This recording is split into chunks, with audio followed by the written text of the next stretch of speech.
Hello again. There was a time, 40 or 50 years ago perhaps, when barristers in Britain were almost all white men. In those days, being a barrister was a very respectable business and one could trust such people. They belonged to a profession with a code and they obeyed the law themselves as a matter of routine. Barristers then had all been born in Britain. They were mostly Christians and they knew the story of their country and were proud to maintain its traditions. These days, of course, things are a little bit different. There is a drive for diversity and targets for the number of visible minorities and women to be recruited into the business. In the news today was a story about barristers in today's Britain. I will let viewers decide for themselves if they think things have improved or gone dramatically downhill in the last few years. Anisah Ahmed is a woman, one of the new breed of barristers in Britain. She fell in love with another barrister called Iqbal Mohammed. They had an adulterous affair and then she began to stalk him because she discovered he was married and therefore that after having had sex with her he had no intention at all of marrying her. It's the sort of thing that happens from time to time, obviously. She had him arrested on allegations of harassment, but the police found no evidence for this. And she found herself in a bit of a pickle because the police thought if anyone was harassing anybody, it was Anisah Ahmed harassing Iqbal Mohammed rather than the other way round. She then paid a former boyfriend of hers, Mustafa Hussein, to stab her in the leg. And then she told the police that this wound had been inflicted by Iqbal Mohammed. At her trial, she was represented by a barrister called Balraj Batir. I give a link to this story in the description to this video. The first thing which strikes most of us when reading about this case is that it sounds as though it might have taken place in India or Pakistan rather than in Britain.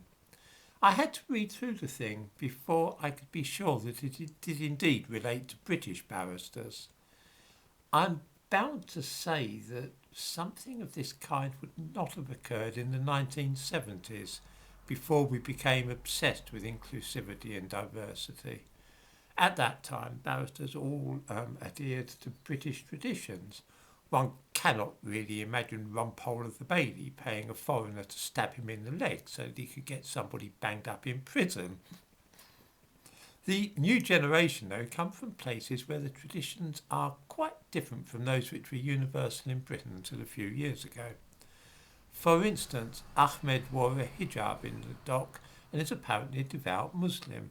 That's why she was carrying on with a Muslim, because she expected marriage to be the end result. And when she discovered he was a married man, this was a more serious business than it might have been because she felt that she had been tricked and ruined.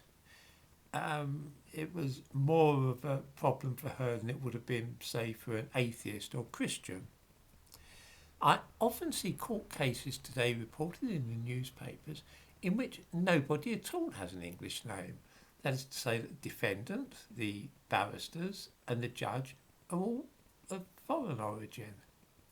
This is quite surreal when the cases are taking place in British towns and cities. Reading of the case today reminded me of what happened a few years ago when this craze for recruiting minorities as barristers first began. A Jamaican woman called Constance Briscoe got a mediocre degree in law from Newcastle and then found a place at a set of chambers which was very withered and progressive. One suspects that they thought that getting a black woman in as a barrister would be something of a coup for their set of chambers. In her 30s, she was appointed a judge, more on the strength of being black than for any great ability at the law. I mean, it was pure tokenism. This ended badly when she was convicted of perverting the course of justice and herself sent to prison. Something to bear in mind is that these kinds of activities were wholly unknown among barristers until the proliferation of those who made the grade through their ethnicity rather than top-class degrees or brilliant minds. Many chambers in London these days, given the choice between a privately educated white man with a first from Oxford and a black woman with a 2-2 from London Metropolitan, whose spelling and grammar are a little shaky, would opt for the black woman every time. This gives them all sorts of bonus points and makes them look very up-to-date and modern.